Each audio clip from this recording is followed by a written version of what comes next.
महाकारुणिक बुद्ध परम श्रद्धेय बाबा साहब डॉक्टर अम्बेडकर को नमन करते हुए, भारत के महान भिक्षु परम श्रद्धेय भिक्षु करुणाशील राहुल को नमन करते हुए आप सभी के लिए मंगल कामनाएं। श्रद्धेय भंते जी को वंदामि, भिक्षु संघ को वंदामि। आज का जो विषय बुद्धिस्ट रिसर्च सेंटर अलीगढ़ की ओर से जो धम्मभूमि श्रेष्ठ जीवन के लिए एक आंदोलन के तहत चल रहा है, उनकी ओर से जो ये गूगल मीट का जो विषय है वो आपने जो दिया है कि धम्म प्रचारक अपनी प्राथमिकता तय करें। निश्चित तौर पे आज का जो ये विषय है ये काफी गंभीर है और किसी भी आंदोलन के लिए ये बहुत जरूरी है कि उसमें जो कार्य करने वाले जो कार्यकर्ता हैं, गांव स्तर से लेकर के और राष्ट्रीय स्तर का जो कार्यकर्ता है, उसे यदि धम्म प्रचार करना है और विशेष करके श्रद्धेय भिक्षु करुणाशील राहुल के सानिध्य में जो पूरे देश में बौद्ध समाज की स्थापना का कार्य चल रहा है, उसके लिए तो और भी ज़्यादा जरूरी है कि जो इसमें काम करने वाले उपासक उपासिकाएं हैं, छोटे बड़े कार्यकर्ता के रूप में कार्य कर रहे हैं, उन्हें अपनी प्राथमिकता तय करनी चाहिए कि उनकी प्राथमिकता क्या है। जैसे जब तथागत का धम्म स्थापित हुआ, उस समय शुरू में ही पहले 5 परिवर्जकों को भिक्षु बनाया गया। उसी रात उनकी संख्या 60 हो गई। यश के आने के बाद और उनके मित्रों के आने के बाद, और उन्हें एक प्रशिक्षण से गुजारा गया। प्रशिक्षण से गुजारने के बाद उनका पूर्ण रूप से त्याग हुआ और अच्छे से प्रशिक्षित होने के बाद तथागत ने उन्हें प्रचार के लिए भेजा। अब ये कितनी अद्भुत घटना थी कि आज ही पहला धम्मोपदेश दिया और 5 परिवर्जक जो तथागत के साथ तपश्चर्या में रहे, उन्होंने धम्म की बात को स्वीकार किया और तथागत के प्रति आदर भाव और श्रद्धा ज्ञापित करते हुए उन्होंने अपने आप को समर्पित कर दिया। और जब 60 भिक्षु अलग अलग दिशा में प्रचार के लिए निकले, उन्होंने जो प्रचारक का काम किया वो पूरी दुनिया में याद रखने वाला है। उन्होंने निश्चित तौर पे इस मानव कल्याण के कार्य को प्राथमिकता दी। उसके बाद लंबे समय तक, सैकड़ों वर्षों तक देश में धम्म का प्रचार होता रहा और जो भी धम्म के प्रचारक बने, विशेष करके भिक्षु बने, उन्होंने अपनी प्राथमिकता तय की। और यदि आज के समय में हम देखते हैं तो बाबा साहब अम्बेडकर ने जैसे ही धम्म का प्रचार शुरू किया तो उन्होंने भी अपनी प्राथमिकता तय की और जैसे उन्होंने धम्म की दीक्षा ली 14 अक्टूबर 1956 को नागपुर में, उससे अगले ही दिन 15 अक्टूबर 1956 को जो उन्होंने वक्तव्य दिया उसकी पहली लाइन में भाषण के शुरुआत में ही उन्होंने कहा कि बौद्ध धर्म का प्रचार और उसकी पुनर्स्थापना ये मेरी प्राथमिकता में है, क्योंकि ये कार्य महान कार्य है। और आगे इसमें ये भी कहा कि इसके लिए मेरे पास एक एक मिनट भी बहुत महत्वपूर्ण है। ऐसा क्यों कहा बाबा साहब ने?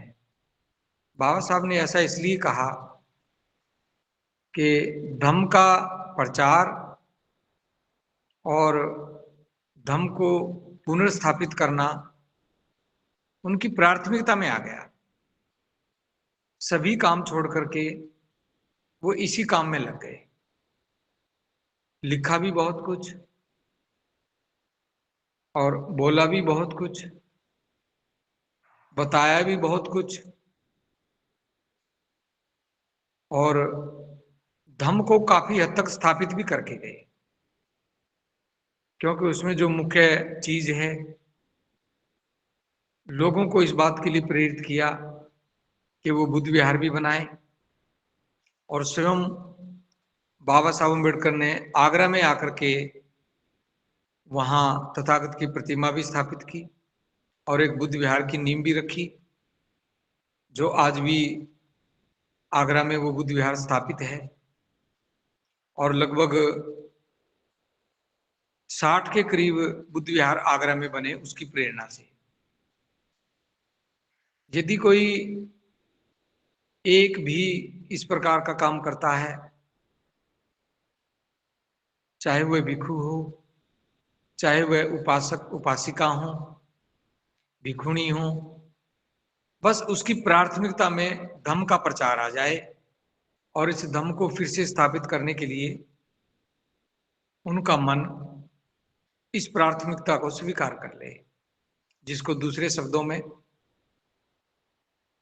सिंगल माइंड फुल डिवोशन भी कहते हैं, कि एक ही दिशा में अपने मन को या जो भी सामर्थ्य है उसमें है,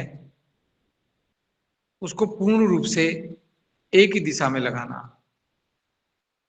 आज के समय के अनुसार, जैसे इसी भाषण में जो 15 अक्टूबर 1956 को बाबा साहब ने दिया, इसके अंत में बाबा साहब ऐसा लिखते हैं, तो भाषण के लिए जो लिखा कि देश में बौद्ध भिक्षु बहुत कम है,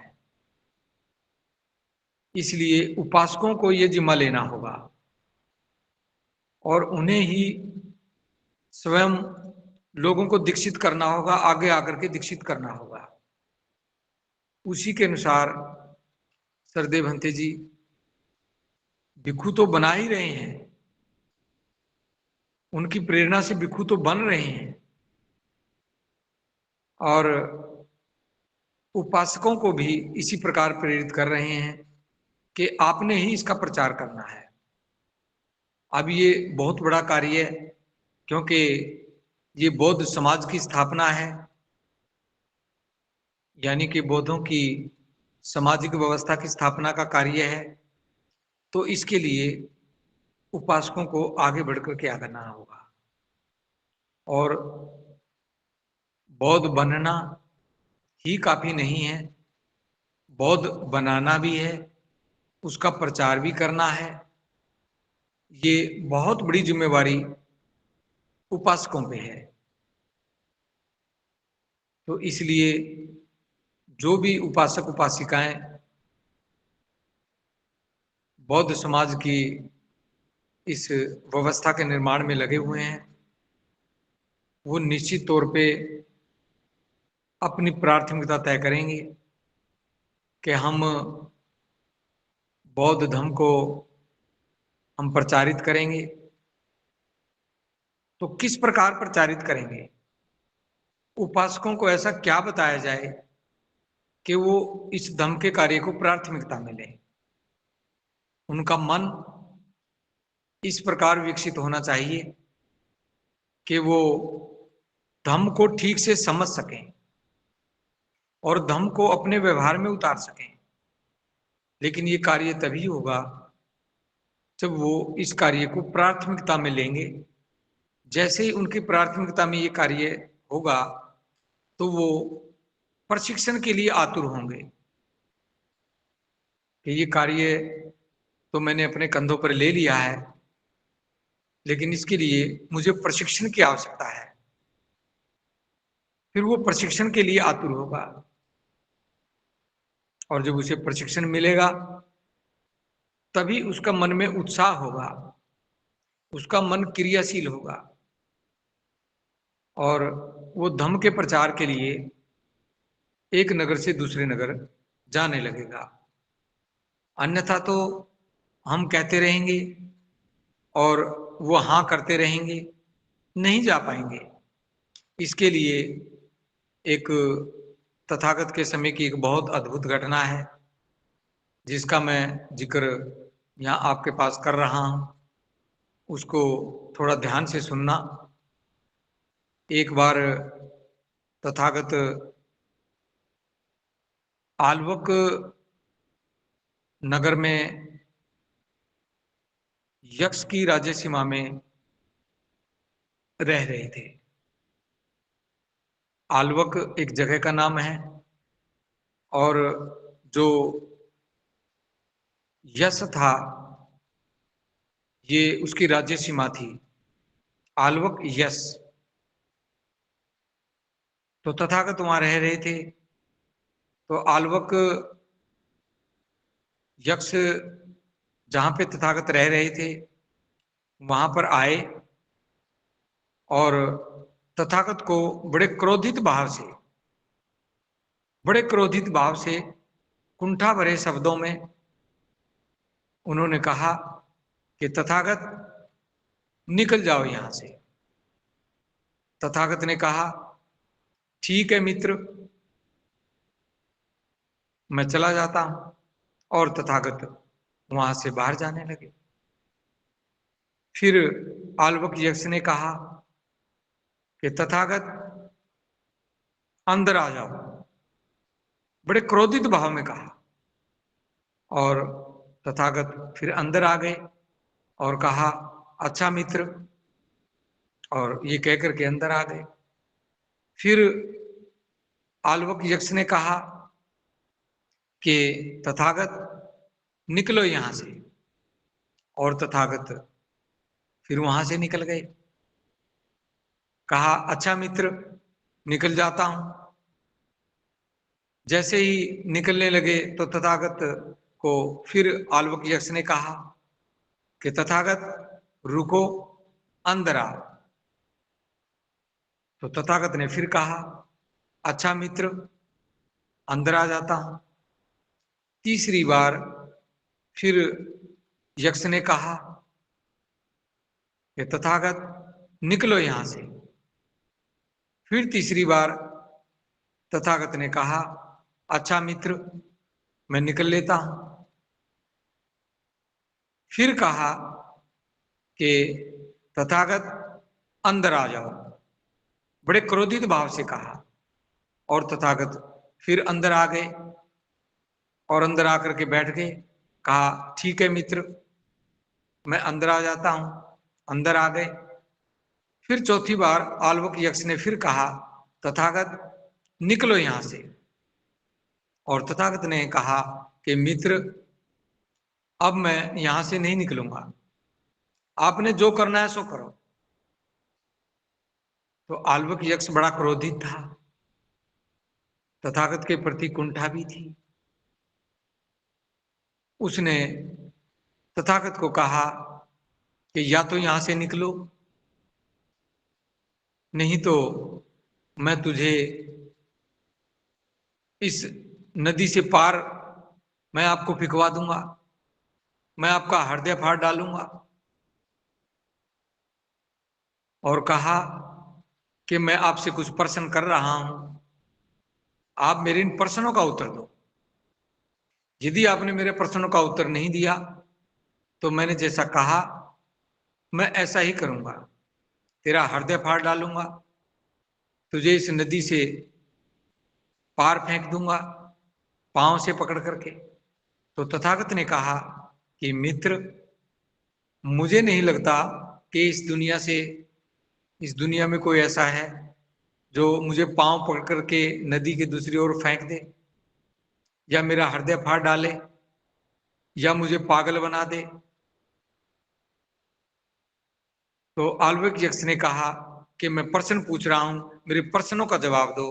तो तथागत ने कहा कि कोई भी ऐसा नहीं कर सकता, लेकिन फिर भी मैं कहता हूं कि आल्बर्ट यक्ष, आप प्रश्न पूछो। तो आल्बर्ट यक्ष ने प्रश्न पूछने शुरू किए और कहा कि इस संसार में आदमी के लिए सर्वश्रेष्ठ धन कौन सा है? तथागत से प्रश्न किया। तथागत ने इसका उत्तर दिया कि संसार में आदमी के लिए श्रद्धा सर्वश्रेष्ठ धन है। जब किसी भी व्यक्ति में श्रद्धा होगी तो वो तभी, जिसमें भी उसकी श्रद्धा होगी, उसका अनुयायी बनेगा, उसके पद चिन्हों पे चलेगा, और जैसा जैसा उसने करने के लिए कहा तो वैसा वैसा वो करेगा। चाहे वो संस्थापक हो, या मार्गदर्शक हो, या वर्तमान में नेतृत्व हो, जब तक उसमें श्रद्धा नहीं होगी तब तक वो उसकी बात स्वीकार नहीं करेगा। ये श्रद्धा क्या है? वैसे तो बहुत बार इसका जिक्र हो चुका है, लेकिन आज फिर इसका जिक्र कर रहा हूं मैं। श्रद्धा जब किसी भी व्यक्ति के किसी के प्रति सभी संशय दूर हो जाए और उसमें अटूट विश्वास हो जाए, क्योंकि जब तक संशय रहेंगे, जब तक अटूट विश्वास नहीं होगा, इसलिए सभी संशय खत्म होने के बाद जब कोई व्यक्ति किसी में ऐसा विश्वास रखता है जो टूटे ना, तो वो श्रद्धा है। जब किसी में विश्वास होता है, फिर व्यक्ति अपने आप को उसके समर्पित करता है, बेशक वो वर्तमान नेतृत्व के प्रति समर्पित करना हो, चाहे अपने मार्गदर्शक के प्रति समर्पित करना हो, या अपने शास्त्रा के प्रति समर्पित करना हो। फिर समर्पण भाव आता है। जब अटूट विश्वास हो जाता है, फिर समर्पण भाव आता है, और जब व्यक्ति को समर्पण भाव आने लगता है जिसके प्रति भी, फिर वह त्याग करता है, क्योंकि समर्पण भाव होने के बाद उसका अपना कुछ नहीं रहता। फिर वो त्याग की ओर बढ़ता है और अपने लक्ष्य की प्राप्ति के लिए वो त्याग करता है।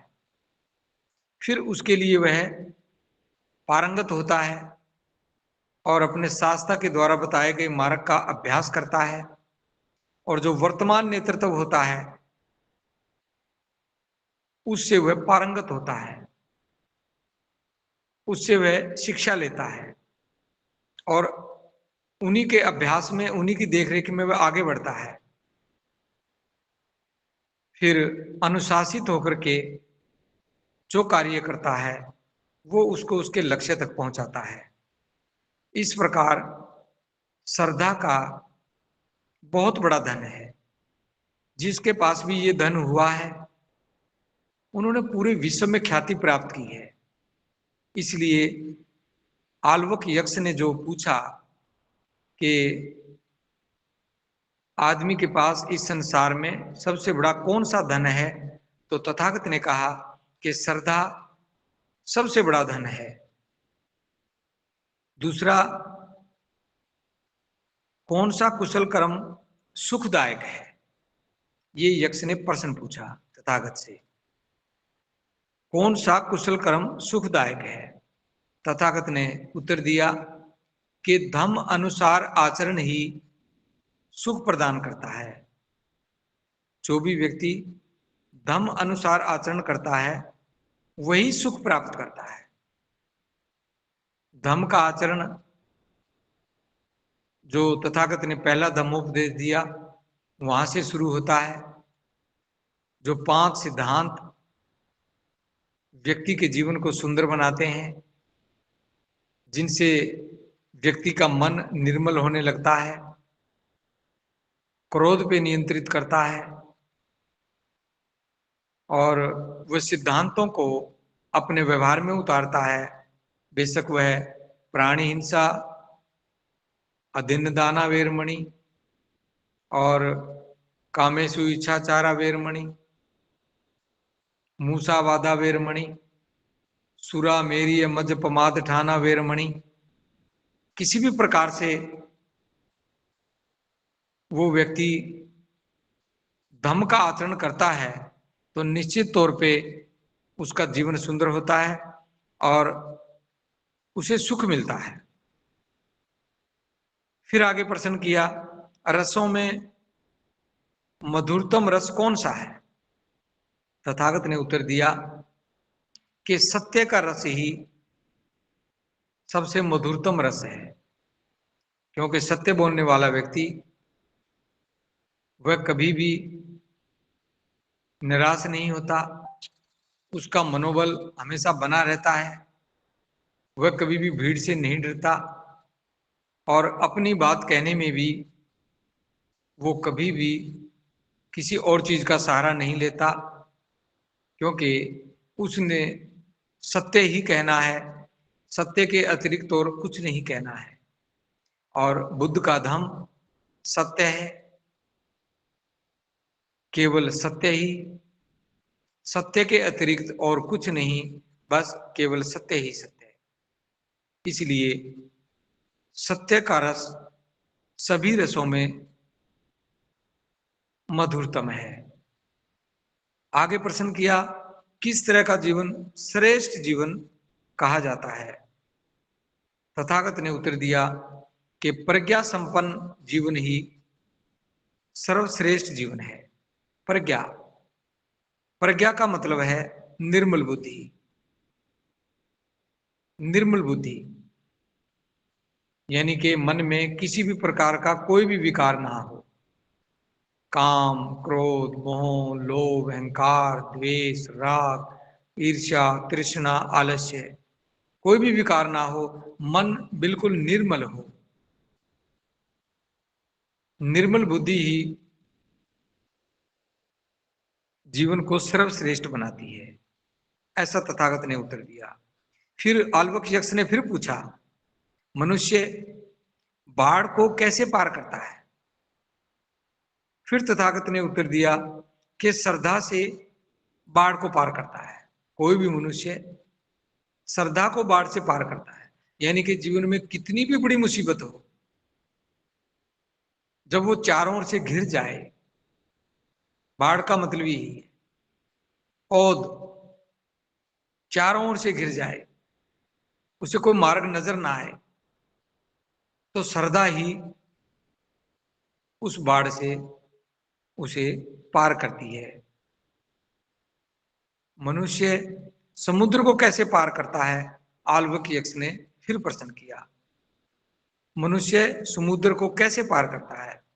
तथागत ने फिर उत्तर दिया, अप्रमाद जागरूकता से कोई भी मनुष्य सागर को पार करता है, समुद्र को पार करता है। अप्रमाद क्या है? कि व्यक्ति का मन ऐसा हो जाए जो दूसरों के प्रति सेवा भाव रखने वाला हो, दूसरों के प्रति कभी भी कटुता ना आए, हमेशा दूसरों के कल्याण का भाव उनके मन में रहे और वह हमेशा ऐसे कार्य करे जिससे उसका भी भला हो और औरों का भी भला हो। तो इस प्रकार का कार्य, अच्छा कार्य, मानव कल्याण का कार्य करते रहना ही अप्रमाद है। प्रमाद बुरे कार्य करना है, जो किसी भी व्यक्ति के जीवन को दुखी बना सकता है, किसी का नुकसान कर सकता है। तो इस प्रकार वो प्रमाद वाला कार्य है। और जो अप्रमादी होता है तो वही समुद्र को पार करता है। जागरूकता यानी कि सम्यक समृद्धि, जो हर पल व्यक्ति को ये जागरूक रखती है और इस बात के लिए प्रेरित करती है कि ये कार्य अच्छा है, ये कार्य बुरा है। तो इस प्रकार अच्छे कार्य को करते जाओ, उनका संग्रह करते जाओ, जो भी अच्छे विचार हैं, और जो बुरे विचार हैं जिनसे बुरा कार्य होता है उनको खत्म करते जाओ।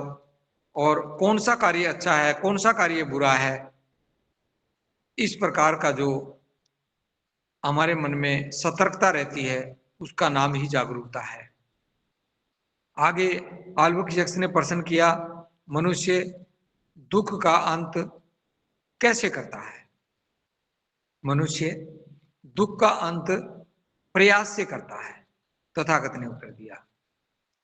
क्योंकि जब भी व्यक्ति दुखी होता है, यदि वह प्रयास नहीं करेगा तो वह निराशा में जाएगा, और जब भी कोई व्यक्ति निराशा में जाता है तो उसका मन काम करना बंद कर देता है और उसका चेहरा लटका लटका रहता है और किसी भी तरीके से उसका किसी काम में मन नहीं लगता और उसका मनोबल गिर जाता है। इसलिए जो व्यक्ति प्रयास करता है तो निश्चित तौर से उसे उसके कारण का पता चलेगा, उसको उसके निवारण का पता चलेगा और उसके मार्ग का भी पता चलेगा, और वह उस समस्या से बाहर निकलेगा, दुख से बाहर निकलेगा। आगे याल्बर्ट यक्स ने प्रश्न किया, मनुष्य ज्ञान कैसे प्राप्त करता है? बहुत सारे लोग ज्ञान प्राप्ति के लिए घूमते हैं, एक जगह से दूसरी जगह जाते हैं, किसी की बात समझ में आती है, किसी की नहीं आती, लेकिन तथागत का यहाँ क्या कहना है? आल्बर्ट यक्स ने तथागत से प्रश्न किया कि ज्ञान कैसे प्राप्त करता है कोई भी मनुष्य? तो तथागत ने उत्तर दिया, अर्हतों तथा धम्म में श्रद्धा रखने से,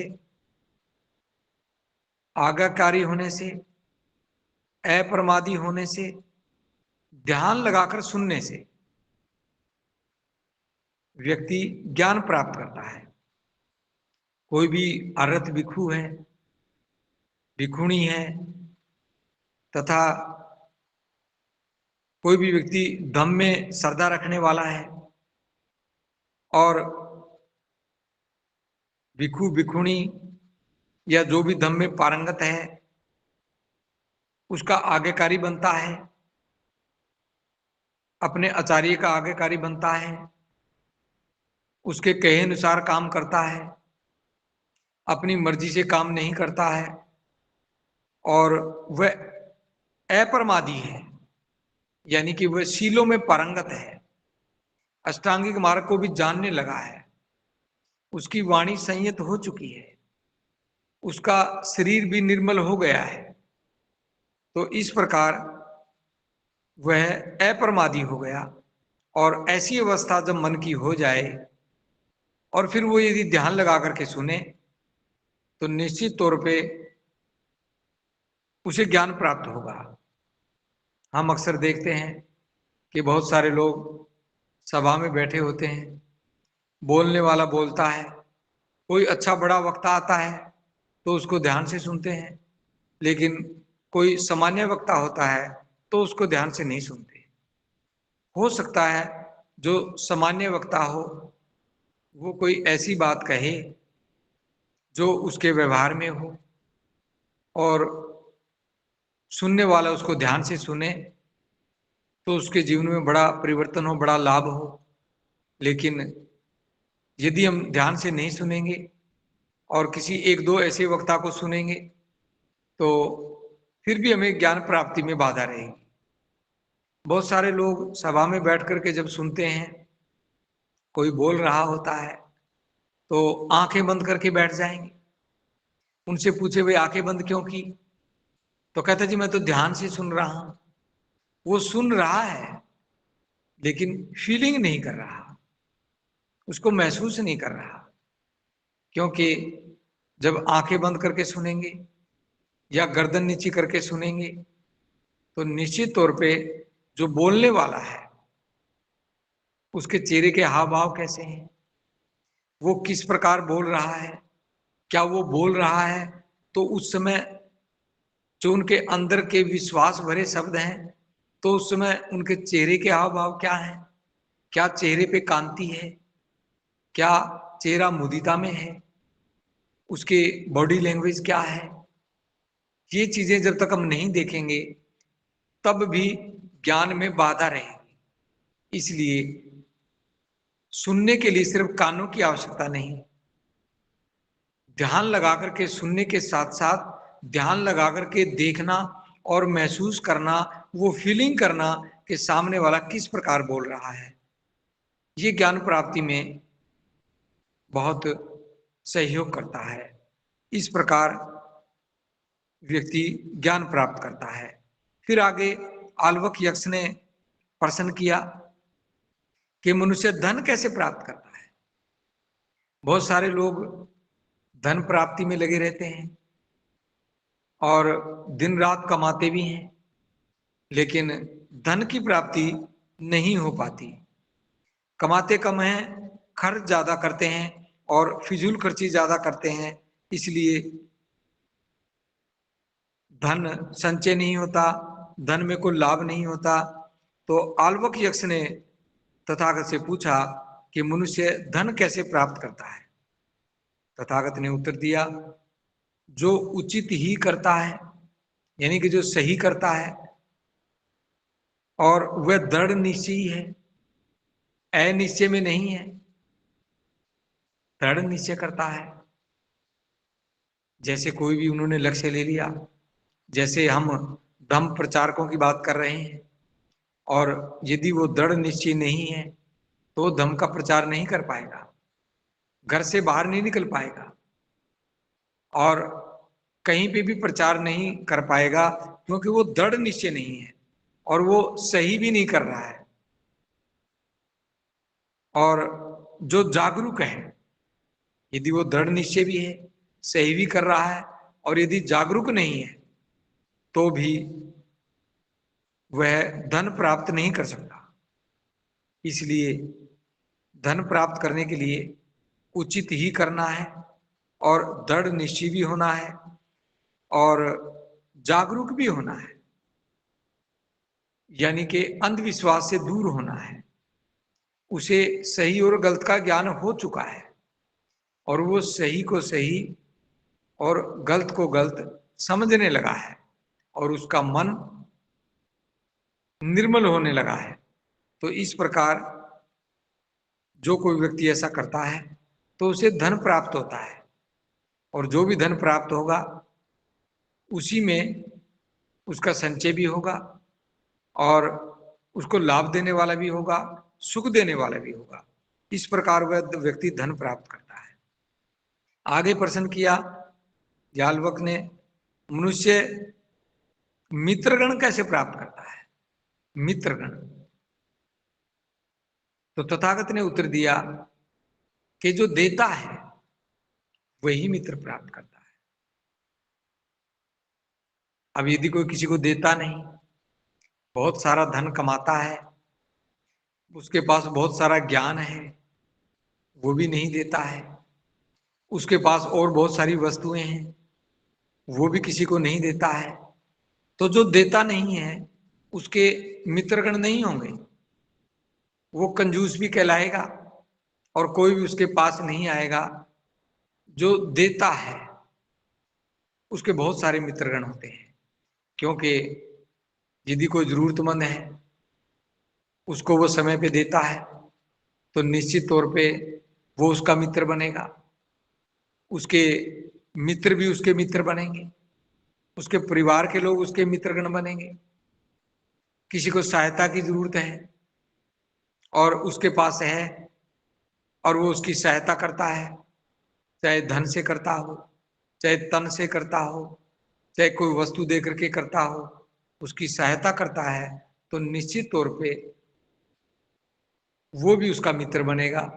और जब लोगों को पता चलेगा कि फला व्यक्ति तो इस प्रकार व्यवहार करता है, औरों की सेवा भी करता है, औरों की मदद भी करता है, औरों का सहयोग भी करता है, तो निश्चित तौर पे तथागत की ये बात बहुत अद्भुत है कि जो देता है वो मित्रगण प्राप्त करता है।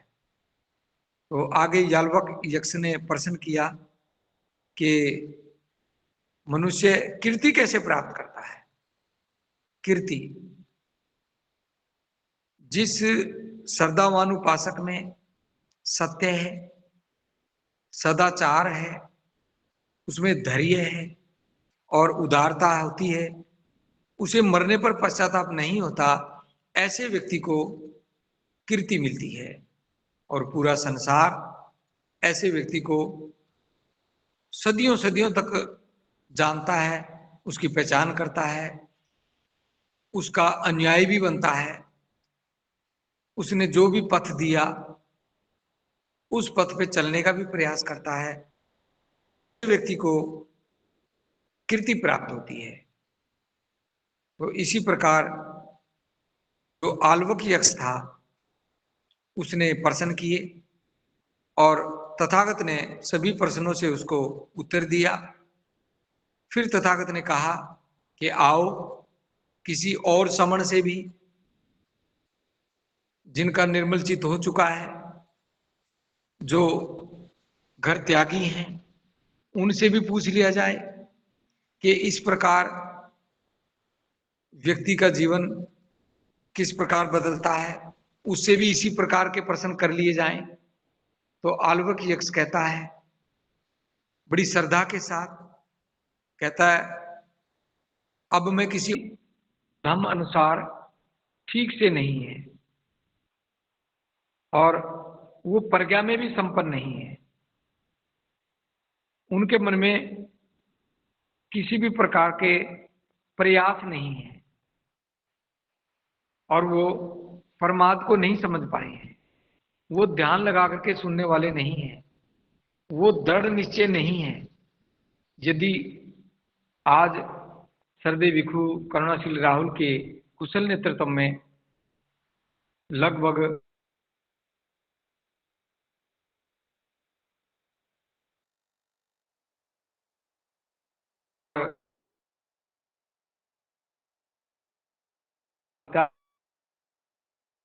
जो बन गई है और उसकी स्थापना के लिए कार्य रहा है, तो निश्चित तौर पे इसके लिए बहुत जरूरी है जो भी कार्य कर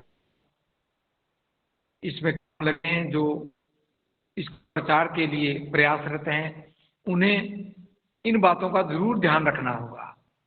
जैसे वो इन बातों का ध्यान रखेंगे तो निश्चित तौर पे मैं पूरे विश्वास के साथ कहता हूं कि जिस जिस क्षेत्र में वो जाएंगे और वहीं पे धर्म का प्रचार दृढ़ निश्चय के साथ करेंगे और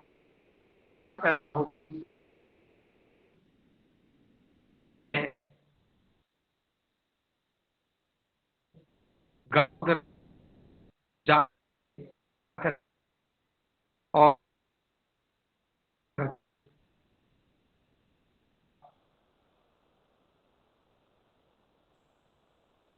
तो नेटवर्क में प्रॉब्लम आ रही है कुछ थोड़ी, जो कारक हैं जिनसे प्रचार की उम्मीद रखी जा रही है, कोई टीम लीडर है, कोई ग्रुप लीडर है, कोई संभाग प्रभारी बना हुआ है, कोई दिख रहा है धम योद्धा, कोई धम मित्र बना हुआ है, कोई धम सहाय बना हुआ है। तो इस प्रकार उन्हें इन तभी उनके मन में भाव आएगा।